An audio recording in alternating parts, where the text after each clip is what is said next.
P. Aquino.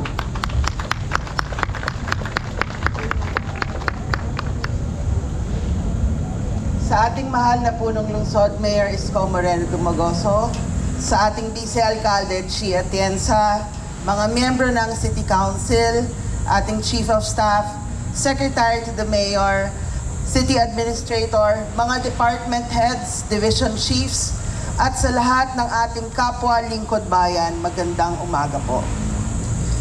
Habang sinisimulan natin ang panibagong linggo ng public service, nais ko pong magbahagi ng ilang maikling mensahe tungkol sa kahalagahan ng maayos na pamamahala ng pondo ng ating lungsod at kung paano ito nakakatulong sa araw-araw na buhay ng ating kapwa Manileño. Madalas nating marinig ang salitang budget, pero sa totoo lang, ang budget ay hindi lamang tungkol sa mga numero at dokumento.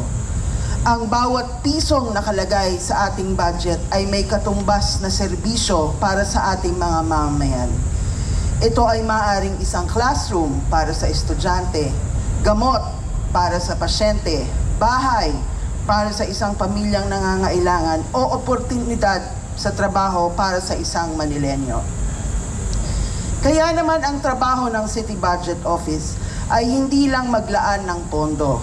Ang tunay na layunin nito ay tiyakin ang bawat piso ng lungsod ay nagagamit ng tama, naaayon sa batas at napupunta sa mga programang may tunay na pakinabang sa ating mga kapwa Manileño.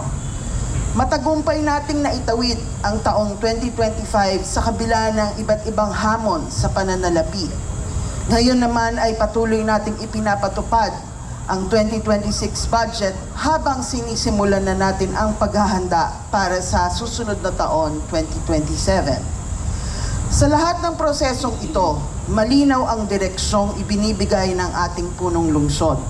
Nakatuon tayo sa pagtugon sa minimum basic needs ng ating mga kababayan: housing, health, education, and employment. Dahil sa huli, ito naman talaga ang pinakamahalaga. Kapag may maayos na tirahan ang pamilya, may access sa healthcare, may pagkakataong makapag-aral ang mga anak, at may disenteng hanap buhay, mas nagiging matatag at maunlad ang ating lungsod. Kasabay nito, patuloy din nating pinapalakas ang ating mga infrastruktura, social services at disaster preparedness program upang maging handa ang Maynila sa anumang hamon ng panahon. Alam naman natin na hindi madali ang kasalukuyang fiscal situation ng ating lungsod at ng maraming lokal na pamahalaan.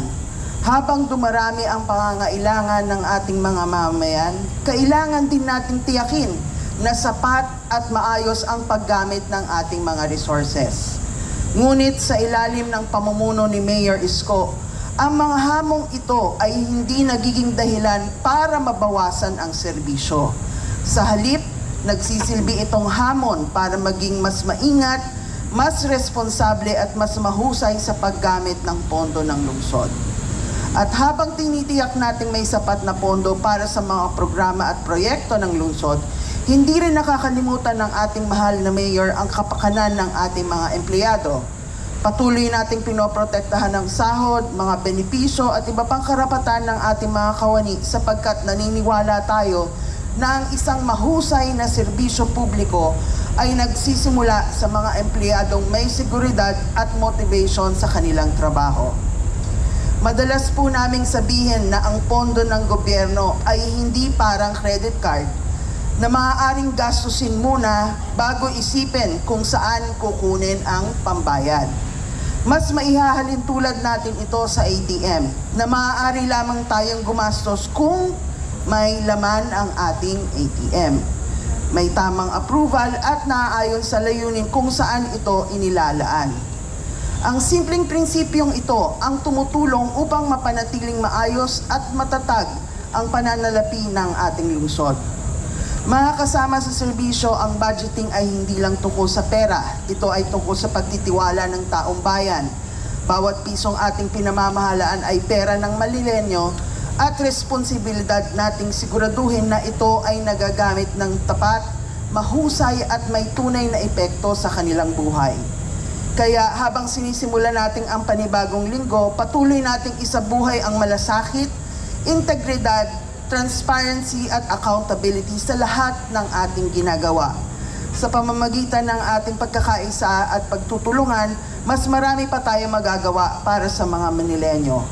Bago po ako magtapos, nais kong ipaabot ang pasasalamat ng City Budget Office sa ating mahal na punong lungsod sa kanyang matatag na pamumuno, malinaw na direksyon at walang sawang pagsisikap upang matugunan ang pangunahing pangangailangan ng ating mga kababayan habang pinananatiling maayos ang kalagayang pinansyal ng lungsod at napapangalagaan ang kapakanan ng ating mga kawani. At ngayon, isang karangalan para sa akin na ipakilala ang ating susunod na tagapagsalita. Isang leader na patuloy na nagbibigay ng inspirasyon at direksyon sa ating lungsod at sa bawat lingkod bayan ng Maynila. Ating bigyan ng isang masigabong palakpakan ang ating mahal na punong lungsod ng Maynila, ang kagalang-galang Mayor Isko Moreno Dumagoso.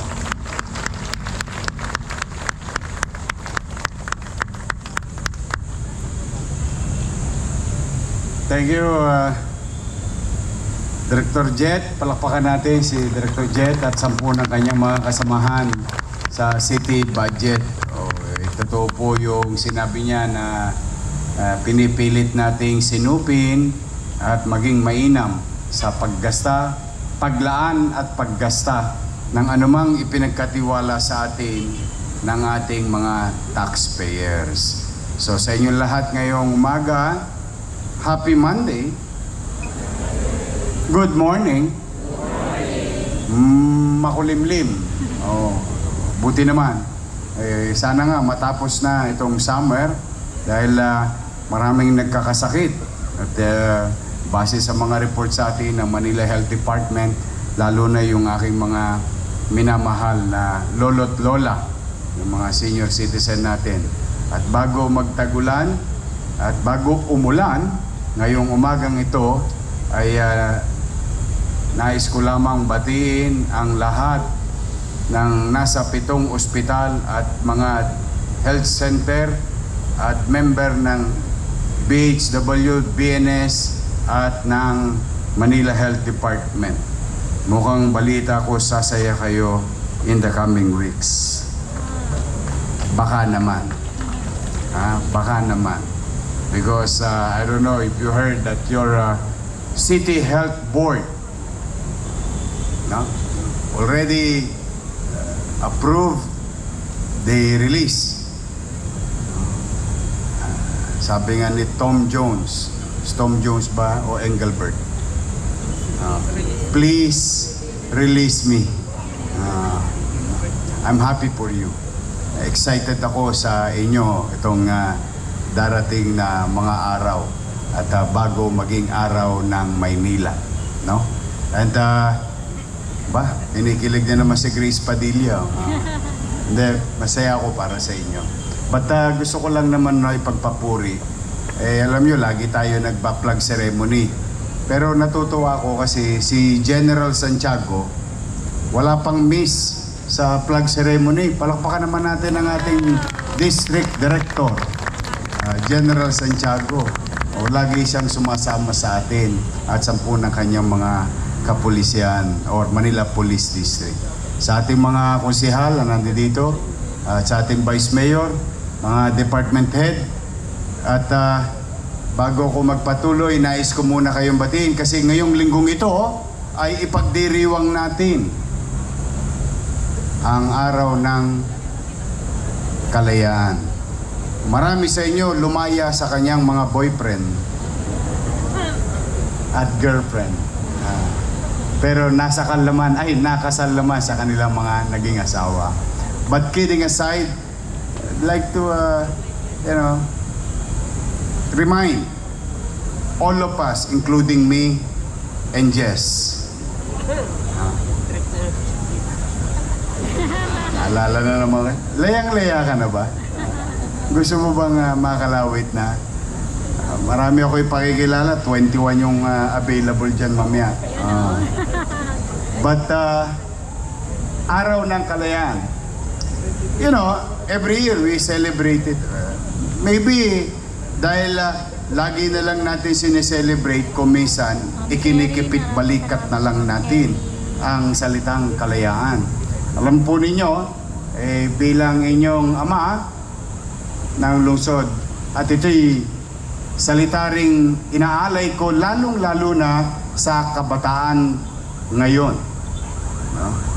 Na ang malayang Pilipinas, malayang bansa, ay may kaakibat na responsibilidad. Isa sa nagbigay ng tinatamasan nating kalayaan ngayon ay nasa Kodliko. Ayan, si Andres Bonifacio. Isa sa maraming mga bayani na nagbuwis ng buhay upang makamit at makamtan natin at maranasan natin ang isang malayang bansa. Maraming nagbuwis, maraming nagpakasakit, naghirap upang tayo'y magiging malaya sa araw-araw na pamumuhay natin. Ngunit, baka lang nakakaligtaan ninyo na ang kalayaang ibinigay sa atin ng ating mga bayani ay may kaakibat na responsibilidad. Kaya bilang mamamayan, tayo bilang kawani ng pamahalaan, ay patuloy natin susundin ang mga alituntunin na ipinatutupad ng mga batas.